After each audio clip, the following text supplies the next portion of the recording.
conductancia y resistencia. ¿O estamos bien? ¿Sí? Muy bien, seguimos. A todo esto, ¿qué pasa con las vías pequeñitas? ¿Se acuerdan que habíamos hablado que las vías pequeñitas casi no ejercían mucha resistencia? Sobre todo cuando son menores de 2 milímetros. Piensen en el pulmón. Miren, piensen en el pulmón. ¿Se acuerdan también cuando hablamos en la clase pasada?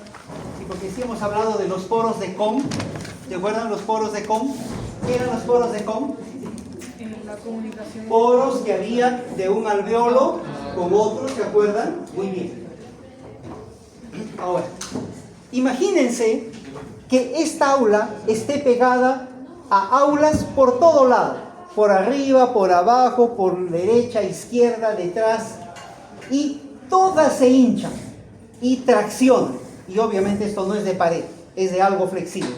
¿Qué pasaría con nuestra aula si la de allá tracciona para allá, tracciona para allá, tracciona? ¿Qué pasa con nuestra aula? También se estira.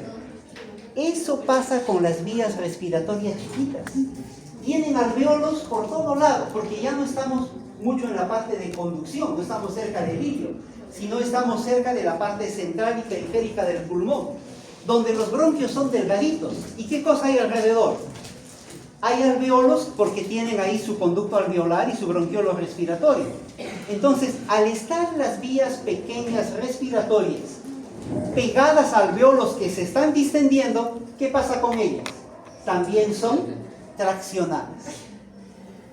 No nos confundamos con que al crecer los otros me aprietan a mí, no. Porque recuerdan que el pulmón está aumentando en diámetro vertical y en diámetro anteroposterior y un poquito hacia el costado. O sea, al dilatarse los alveolos se están abriendo. ¿Y qué pasa con los bronquios chiquititos que están allí? Acá tienen un bronquio, por ejemplo, ¿no? Y aquí estos alveolos están traccionando. ¿Qué pasa con el bronquiolo? Se dilata. Y la resistencia baja. Y la conductancia y el flujo mejora. ¿Bien? Perfecto. Por eso es que las vías chiquititas casi no nos van a dar mucho problema. Acá distienden las vías aéreas que ellos rodean, aumentando su diámetro y disminuyendo la resistencia de las vías aéreas. Muy bien. Vamos ahora a ver algunos factores que modifican la resistencia de la vía aérea. Para una mayor resistencia, o sea, constricción, estímulo parasimpático. ¿Se acuerdan lo que insistíamos en la práctica? Estímulo parasimpático. O, si no hay estímulo parasimpático, también sustancias de liberación local. Histamina, tromboxano, prostaglandina, leucotrienos. Que están allí en las células, en un tipo de células especiales dentro del pulmón y que bajo determinadas circunstancias pueden liberarse.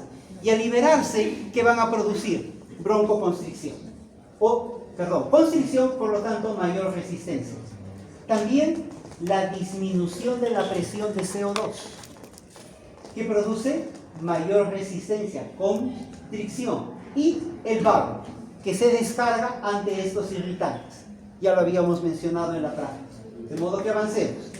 Si hay preguntas, no se olviden, levantan la mano y me interrumpen si no me están entendiendo. Por favor, jóvenes, un paréntesis, solo porque son mi clase, aunque nos conocemos muy poquito, pero soy el tutor de ustedes. Cualquier problema que tengan, búsquenme, por favor, búsquenme. Jóvenes, ha habido jalados. Yo no entiendo por qué. ¿Por qué no entiendo por qué? Porque al cardio ya yo les entendería, porque entre el electrocardiograma y las vías y las cosas, cardio es un poquito complicado, más complicado que respiratorio. Pero la verdad, renal no es muy complicado. Yo sé que se les ha hizo complicado, pero no es muy complicado. Respiratorio es más complicado y cardio es más. Ahora, ¿yo saben por qué sí creo que les faltó conocimiento al grupo anterior? Los aprecio bastante, me he llevado muy bien con ellos, pero me ha dado pena, ¿no? Terminando eso, dimos el primer examen, los jalamos casi a más de la mitad, en preguntas sencillas. ¿Saben qué faltó? Razonar.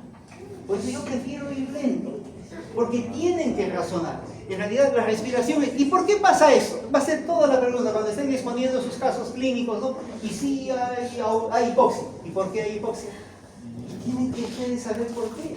Y ahí entra todo esto. Y lo que van a seguir aprendiendo, ¿no? Pasa por eso. ¿Y qué pasa con...?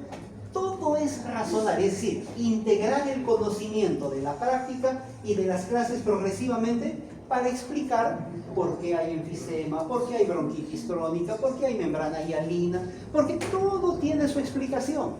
Y encontrándole su explicación, le encontramos el tratamiento. Falta eso, le pongo eso. Tal cosas, le pongo eso para poder mejorar. Entonces, ¿dónde yo veo que fue el problema? No se entendieron las bases. Y al no entenderse las bases, ¿cómo vas a construir el conocimiento si abajo no está bien? Estas primeras clases son la base. Si no entienden algo, levanten la mano. A mí no me va a molestar. Y por favor, si a alguien le molesta, no diga, estás preguntando. No. La pregunta se respeta. La burla viene para el ignorante que no quiere preguntar y luego está jalando en el examen. Jalándose. No lo permitan, por favor. Por lo menos ustedes no caigan en eso. ¿De acuerdo? Vamos a seguir. ¿Quiénes producen dilatación? El estímulo simpático, ya lo sabemos, lo hemos visto. Los beta agonistas. ¿Quiénes son los beta agonistas? Los broncodilatadores. Los broncodilatadores. También el aumento de la presión de CO2. Recuerden, el CO2 no depende mucho de la difusión alveolo capilar. El oxígeno depende de la difusión alveolo capilar. El CO2 depende de la ventilación. Si ustedes ventilan poquito, ¿qué pasa con el CO2? Aumenta. Si ustedes les dicen que el enamorado terminó con ustedes, ¡ay! Se pone y respira llorando. El CO2 se va al suelo y se desmaya por la alcalosis respiratoria. El CO2 depende de la ventilación. Y entonces, cuando hay un CO2 alto, ¿qué obliga el CO2? Dilatación. Necesito ventilación, necesito bajar el nivel de CO2.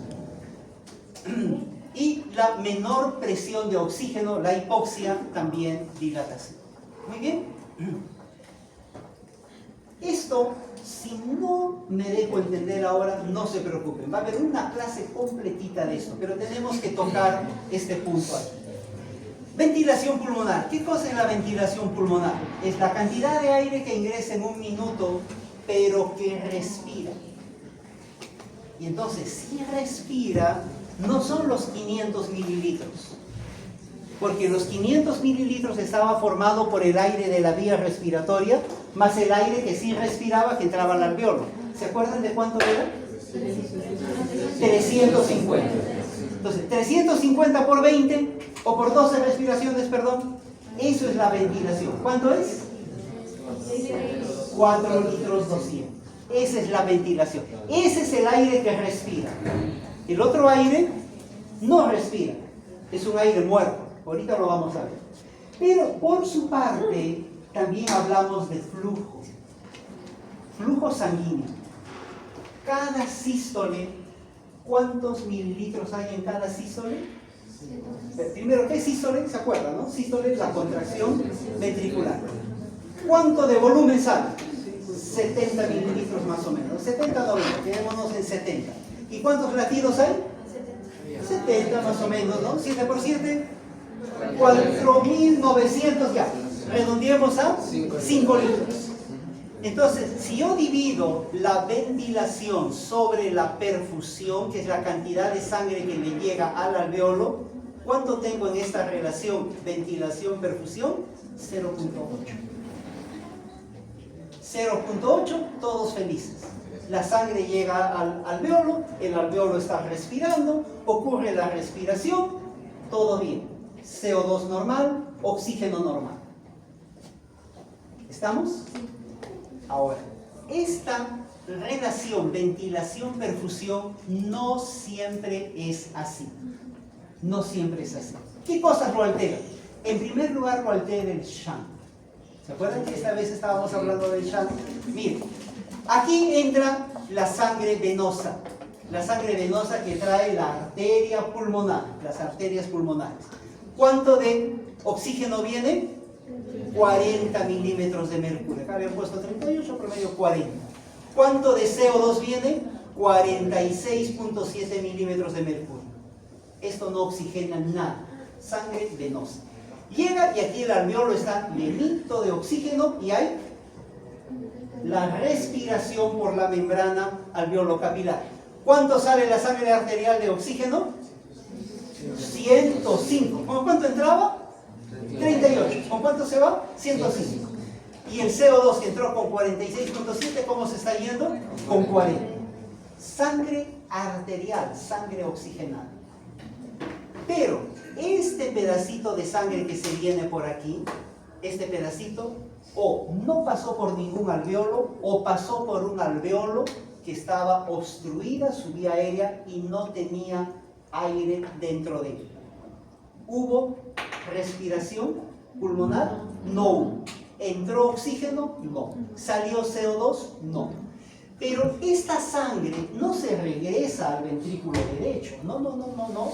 Esta sangre va igual a la aurícula izquierda y se une con la sangre que está viniendo de un alveolo bien perfundido y se mezcla. Se mezcla. Miren ahora cómo está esa sangre, cuánto tiene de oxígeno. ¿Con cuánto salió del alveolo? ¿Con cuánto llegó? ¿Y con cuánto se está yendo? No con 105, sino con 77. Y el CO2, 40.7. ¿Qué pasó? Shunt bypass. Un poco de sangre se pasó sin respiración alveolar. Esta es la sangre que está llegando a la aurícula. Esta es la sangre que está saliendo por el ventrículo izquierdo a todo nuestro cuerpo. ¿Estamos? Y esto ocurre siempre. Ya les dije en la práctica. ¿Se acuerdan? La arteria bronquial que lleva sangre arterial. ¿Y qué decimos? Sí, regresa por la vena bronquial. Mentira. Solo regresa un poquito. La mayoría de la sangre de la arteria bronquial se pasa de frente ¿a dónde? A las venas pulmonares y me desoxigena la sangre que pasó por los alveolos. ¿Estamos? Bien. Esta es la realidad. Acá tienen ustedes un shunt fisiológico, le llamamos, porque se va por un alveolo que no tiene acá, este no tiene ventilación. Muy bien. Vamos a otro punto. Lean todo lo que puedan de eso. La siguiente clase mañana es de gráficas y esa es fea. No es complicada, pero es fea. Yo sé que ustedes van a decir, ¿a qué hora acaba? ¿Qué hora acaba? Pero es una gráfica. Son gráficas o curvas de la respiración. Como es ahora un fenómeno dinámico, podemos graficar. Y hay gráficas de presión-tiempo, flujo-tiempo, volumen-tiempo. Es decir, vamos a poner en las abscisas una, en las ordenadas otra, y vamos a hacer curvas. Pueden haber curvas abiertas y curvas cerradas. Muy bien, acá empezamos con las curvas abiertas. Miren, acá tenemos una respiración que está siendo manejada por volumen. Es decir, tengo al paciente quieto allí, lo he conectado a un aparato que lo estoy haciendo respirar. Y esa respiración está controlada por volumen. Yo le he puesto 500 mililitros que le entre 12 veces por minuto. ¿De acuerdo? Una respiración controlada por volumen. Entonces, ¿cómo va a ser la curva allí? La curva del flujo, ¿cómo va a ser?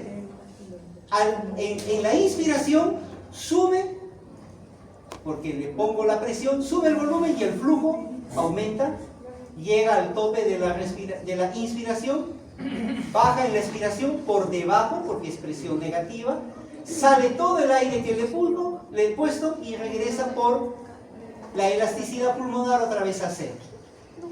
Así van a ser todas sus respiraciones controladas por volumen. Pero yo puedo también controlar la respiración por presión, pura presión. Entonces le pongo presión positiva. Cuando termina la presión positiva y paro la presión, empieza la expiración hasta abajo y regresa. Esto es el flujo controlado por presión y este es el flujo controlado por volumen. Ahora, jóvenes, ¿qué significa esto? ¿Por qué esto no se fue hasta aquí arriba? ¿Por qué se quedó aquí? ¿Por qué no se quedó aquí abajo? ¿De qué dependió? De la resistencia de la vía aérea, de la compliance pulmonar, de la tensión superficial. Si acá la compliance es baja, el pulmón se deja estirar, ¿cómo va a ser mi curva de flujo? Hasta arriba. ¿Y por qué en un paciente es así y en el otro paciente se fue arriba? Porque su compliance es muy fácil distensible. Ejemplo, enfisema.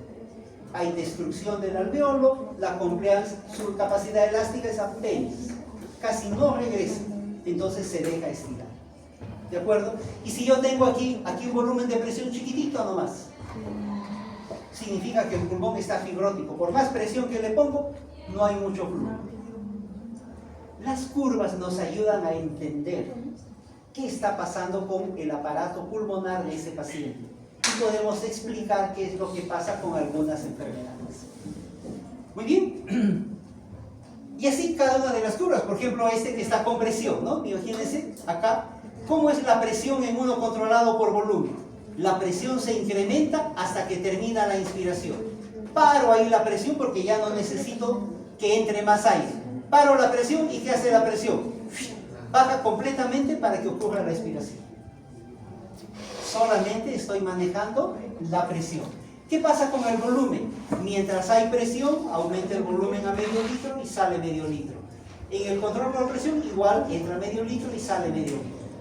Es decir, la lógica y la congruencia de lo que pasa con la respiración, yo lo puedo controlar. Perdón, lo puedo graficar. Gráficas abiertas. Gráficas cerradas. Observen.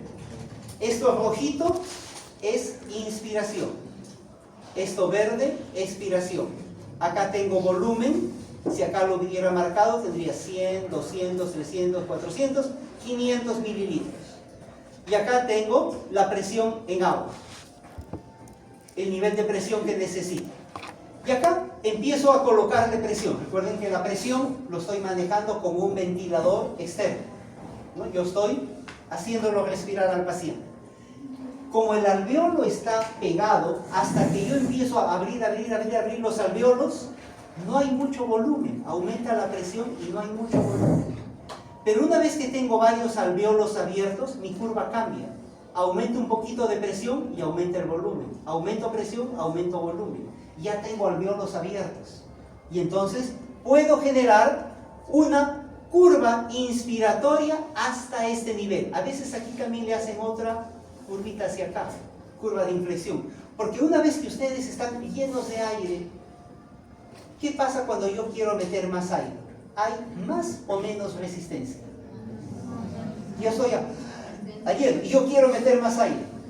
¿Hay más o menos? Más resistencia. Así como hay para abrir los alveolos, para llenar un exceso, una sobredistensión de aire, hay más resistencia. Necesito más presión. Y a más presión, poquito volumen. Y acá se convierte en una S. Y luego viene la expiración también. Aquí termina mi sobredistensión y baja. Completamente. Son curvas cerradas, volumen, presión, para explicar el ciclo respiratorio. Chicos, si no me entienden, no se preocupen, hay una clase completita de estas. Pero, y aquí viene el pero, es solo de 1 hora. Por eso estoy dándoles este adelanto, para que ustedes vayan leyendo, vayan conociendo y cuando vengan podamos hablar, porque vamos a hablar en esa clase no solo de cómo son las curvas, sino qué pasa cuando la compliance está aumentada, cuando está baja, cuando la vía respiratoria tiene alta presión y baja presión. Es un montón de curvas y gráficos. Así que vayan leyendo, por favor, para mañana. Ahora, vamos a esta otra gráfica.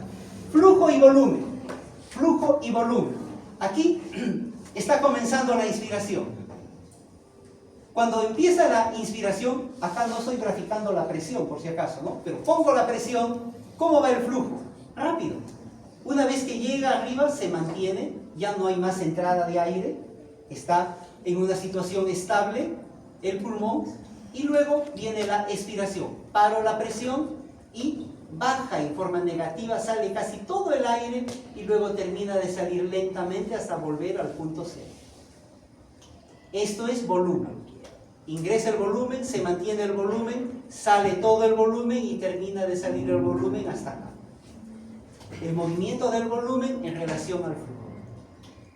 Es sencillo, véanlo, revísenlo y si no, en la clase lo vamos a explicar. ¿De acuerdo? Son los flujos cerrados. Y acá lo van a entender. Miren, miren, esta es una gráfica que no lo van a encontrar en ningún lugar. Pero miren, observen. ¿Cómo es el flujo? ¿De acuerdo? La flecha indica dónde estamos. A nivel traqueal, miren, empieza el flujo. Estamos a media tráquea. Estamos llegando aquí, allá en los bronquios segmentarios. Miren, y acá estamos prácticamente llegando a nivel del alveolo. Y la inspiración ha terminado. O sea, la curva se va formando a medida que el aire va ingresando. Y ustedes me dirán, pero ¿cómo que acá acabó la inspiración si el aire recién empezaba a entrar aquí? Chicos, ojo. Cuando yo expiré la respiración anterior, ¿qué quedó aquí? ¿Vacío o quedó con aire? Quedó con aire. ¿Cuánto de aire? El volumen residual. 150 centímetros de los 350 que yo ingresé se quedaron aquí. De modo que apenas ingresó un poquito de aire aquí, ¿qué pasó con el aire que estaba aquí? Entró a los alveolos. Ahorita vamos a ver eso. Y cuando comprendamos bien eso, qué fácil se va a hacer esto de las curvas. Pero no nos quedemos en la inspiración, sigamos. Ahora vamos a la expiración. Ojo, el aire ya está volviendo. Y miren qué pasa. Rápidamente expiramos la primera parte. Luego llegamos a un punto donde empezamos a expirar más lento hasta que llegamos al final. Esta curva ya es la última parte que sale por aquí, donde el alveolo no se colapsa, sino se queda en ser término medio. Gracias al surfactante no se colapsa. Tengo que dejar aire para que no se colapse el alveolo. Ese aire que queda, ¿cómo se llama? Volumen residual. ¿Se dan cuenta? Esto lo tienen ustedes en su presentación. Pásenlo, mírenlo, léanlo bien. Una preguntita, profesor. ¿El volumen residual llega a cambiar por cada expiración que nos conocemos o llega a permanecer? Permanece siempre. Obviamente, el aire va cambiando, pero el volumen permanece. No lo puedo sacar. No lo puedo sacar. Ahora hay algunas patologías que sí me pueden hacer aumentar el volumen residual. Entonces, ¿qué es lo que hace que esté fijo ese número? Los 1200. De los 150 No.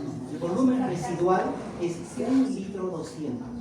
Volumen residual es el volumen que siempre queda en el sistema respiratorio, que yo no lo puedo expirar.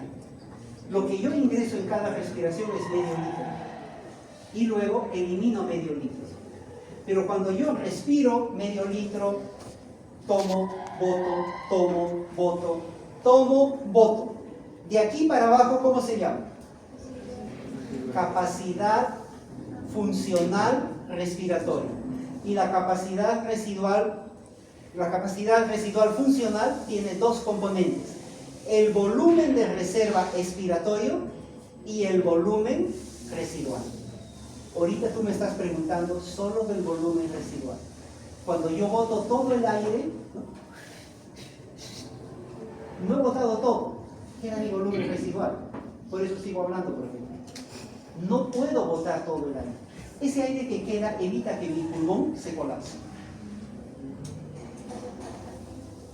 Gracias al surfactante y gracias a la presión intrapleural. ¿Qué pasa si yo le meto aire entre las dos pleuras?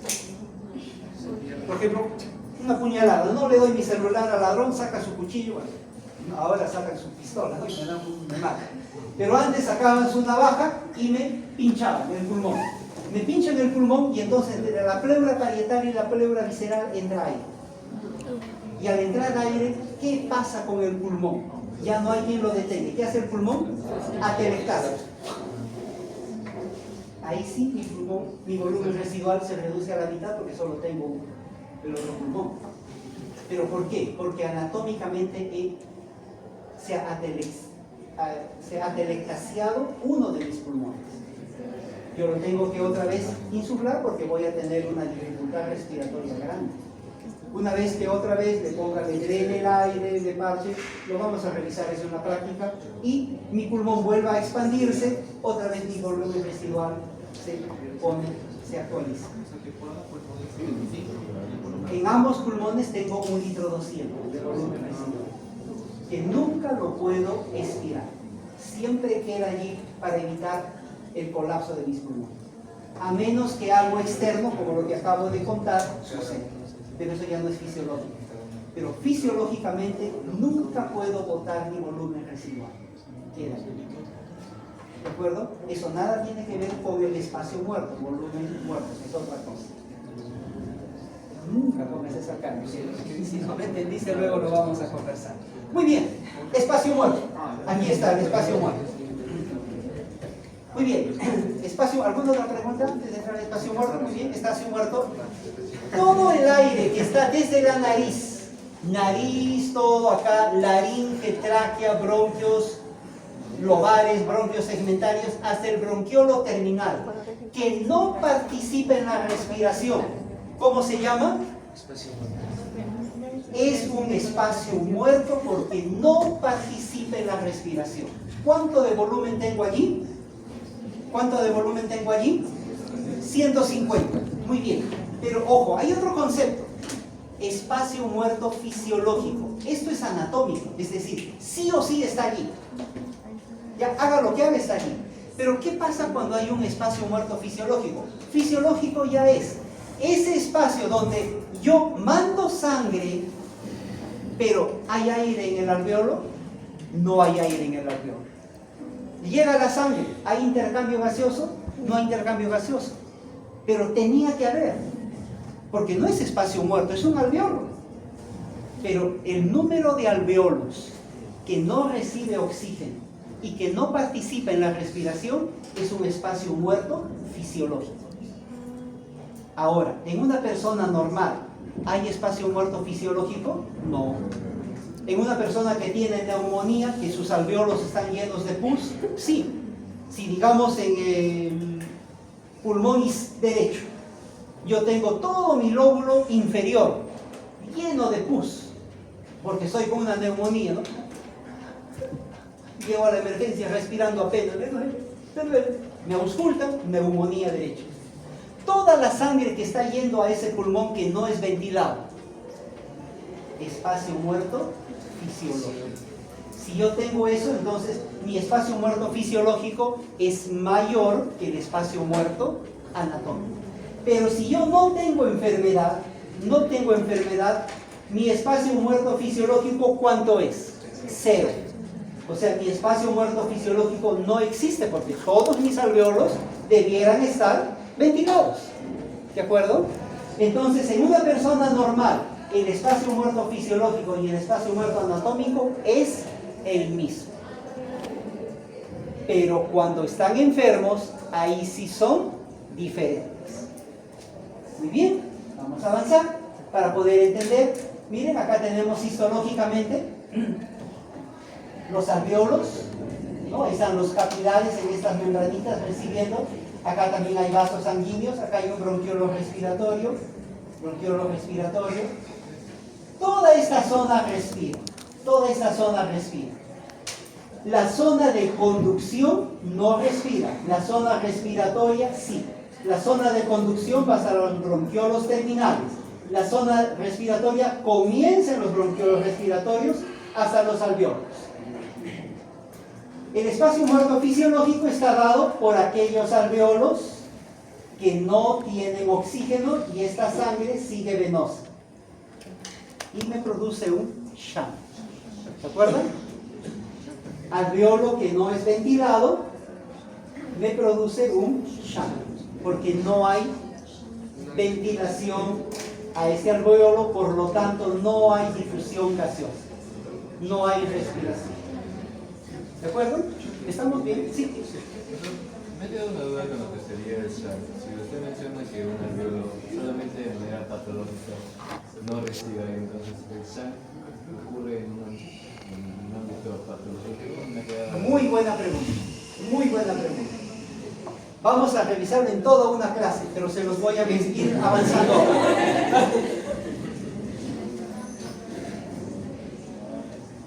Ahorita yo estoy de pie bastante tiempo.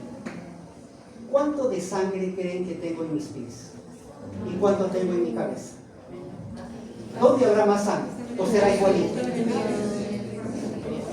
¿Dónde hay más sangre? Abajo. ¿Por qué? Por la gravedad. Muy bien, ustedes están sentaditos allí y están sus pulmones. Los vamos a dividir en tres. Parte superior, parte media, parte inferior. ¿Dónde creen ustedes que tiene mayor cantidad de sangre alrededor de los alveolos? Abajo. ¿Cuánto creen de sangre que tienen arriba? Casi nada. Ahora, ¿dónde creen ustedes que está entrando más aire? A los alveolos de arriba, que casi no tienen mucha sangre. Y abajo, donde llega un poco de aire a los alveolos, pero están bien perfundidos, no hay mucha ventilación. Hay ventilación, pero donde más ocurre un equilibrio, ventilación-perfusión de 0.8 es en la parte media. Donde hay ventilación y hay perfusión. No les quiero confundir, pero esto que yo les digo que solo es en patológico, también ocurre en la parte fisiológica. Solo cuando yo hago ejercicio, todo mi pulmón ventila y todo mi pulmón perfunde y tengo una ventilación-perfusión 0.8 en todo. Pero cuando no, establecen unas zonas de West. 1, 2, 3. La 3 bien perfundida y una ventilación. Y la zona 1 bien ventilada y una perfusión. Entonces, ¿sí existe? Sí existe. No es motivo de la clase, pero sí existe. Lo que ahorita debemos entender es, sí, que cuando hay un alveolo que no tiene ventilación y le llega sangre, esa sangre no recibe oxígeno. Y esa sangre que no recibe oxígeno se mezcla con la sangre que sí recibió oxígeno. Y la concentración de oxígeno baja. ¿Y cómo le llamamos a eso? Un bypass. ¿De acuerdo? Ahora, cuando ya vayamos a las zonas de West, vamos a ver de que en realidad cuando hablamos de respiración pulmonar, estamos hablando de un promedio de todo. ¿Se dan cuenta cómo van, por qué vamos poco a poco? Si les hablaríamos de todo, nos perdemos. Yo me perdí. Entonces vamos a ir de a poco, y al final es muy sencillo, es muy lógico, y ustedes lo van a comprender. ¿Bien? Ahora, cuando existe un desequilibrio por vasoconstricción, ojo, otro concepto, ahora hay vasoconstricción, condición que el aire de algunos alveolos quede sin participar del intercambio gaseoso. O sea, ahora, ¿qué está pasando? Al revés. El alveolo tiene oxígeno. ¿Le está llegando sangre? No. Porque hay vasoconstricción. Ya, puede haber una enfermedad también, o una embolia. Está tapada la arteria y no llega la sangre. Pero ahora es una vasoconstricción y pasa la sangre. Pasa la sangre por allí. Pero este alveolo, está un poquita la sangre que es insulso. Por gusto está lleno de... ¿Qué cosa se llama? Espacio muerto alveolar. Porque hay capacidad de parte del alveolo, pero no le está llegando sangre. O sea, lo mismo que pasaba en el Shan, ahora pasa, pero al revés. Lo que llega ya no es la sangre. Llega la ventilación, pero la sangre no llega. Ejemplo, ¿se acuerdan lo que estaba hablando? La parte alta. Llega bastante ventilación, pero ¿cuánto le llega de perfusión? Poco. Muy bien. Espacio muerto fisiológico, ya lo hemos revisado, ya lo hemos visto. Vamos a la explicación. Oh, no se pierdan de esto, está en uno de los libros, lo van a leer. Miren, aquí tengo toda la respiración de un volumen tirado.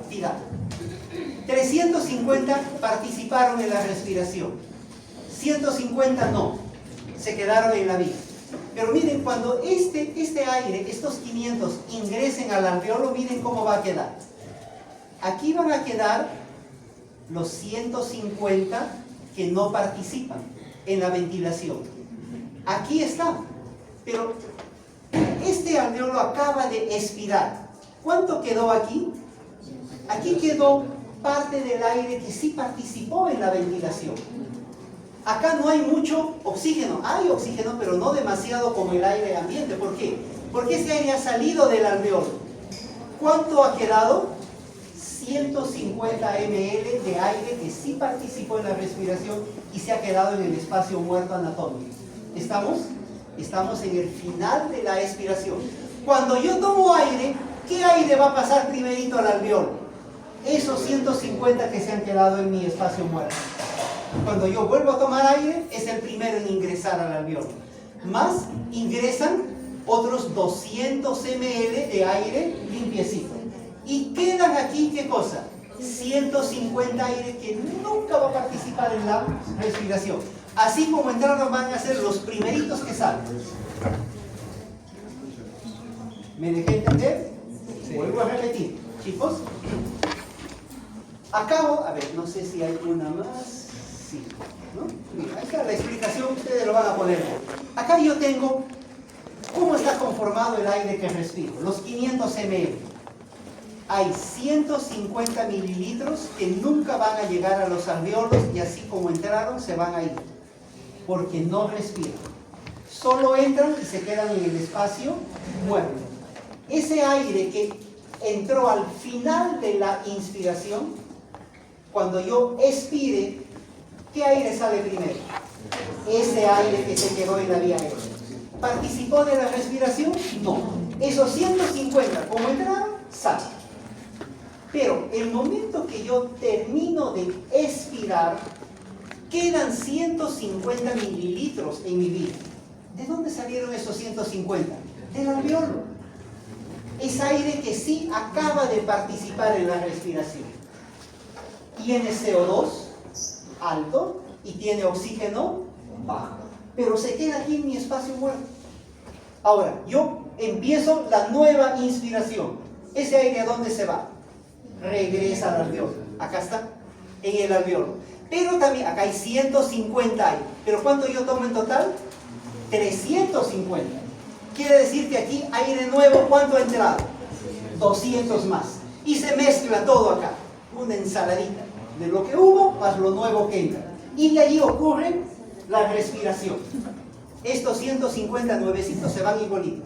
Cuando yo expire nuevamente, otra vez me quedo aquí, con un poquito de aire que tiene un poquito de oxígeno y CO2, que se va a mezclar con los 200 que yo vuelvo a respirar para hacer 350 que entre en el área y 150 que queda en mi espacio muerto. ¿Se entendió? ¿Sí? Por favor, si alguien no entendió, dígame, lo vuelvo a repetir.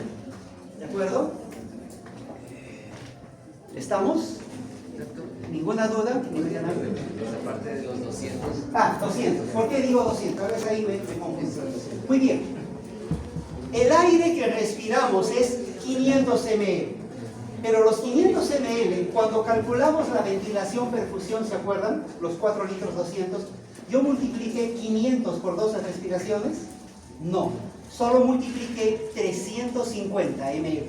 Porque 350 es lo que en verdad participa de la respiración pulmonar. Es decir, llega a nivel de bronquiolo respiratorio, conducto alveolar, saco alveolar y alveolo. Allí hay 350 ml que participan en la respiración pulmonar. Dan oxígeno y reciben CO2. ¿Estamos? 350. Pero yo no respiré solo 350. ¿Cuánto respiré? 500. 150 más, que son estos verdecitos. Que cuando yo tomo aire, ¿dónde se quedan? Ahí arriba. ¿Y cómo van a salir? Igualitos. Ahora, cuando yo termino de expirar, de botar el aire, me quedo aquí con 150 mililitros desde mi bronquiolo terminal hasta mi nariz. Esos 150 han participado de la respiración, han estado aquí en el alveolo. Tienen menos oxígeno que el aire ambiental, tienen más CO2 que el aire ambiental, pero no los puedo botar. Quedan ahí 150. Cuando yo tomo aire, estos 150 que yo los dejé de mi respiración pasada, vuelven a entrar al alveolo, aquí están. Pero a mi alveolo y a todo mi campo respiratorio no solo han entrado 150, ¿cuánto han entrado? 350. Los 150 que se quedaron aquí, más 200, para completar 350. Estos 200 de aquí, ¿cómo es ese aire? Igualito que el atmosférico, rico en oxígeno y pobre en CO2. Y se mezcla aquí todo. Una vez que está mezclado, empieza la difusión alveolo capilar. El oxígeno se va para allá, regresa el CO2 y empiezo yo a expirar. Cuando voy a expirar, otra vez se queda 150 de este aire, de la nueva combinación que hubo. Y así cada respiración, lo que yo respiro se mezcla con lo que quedó y hay 150 que como entran, salen, sin participar en nada.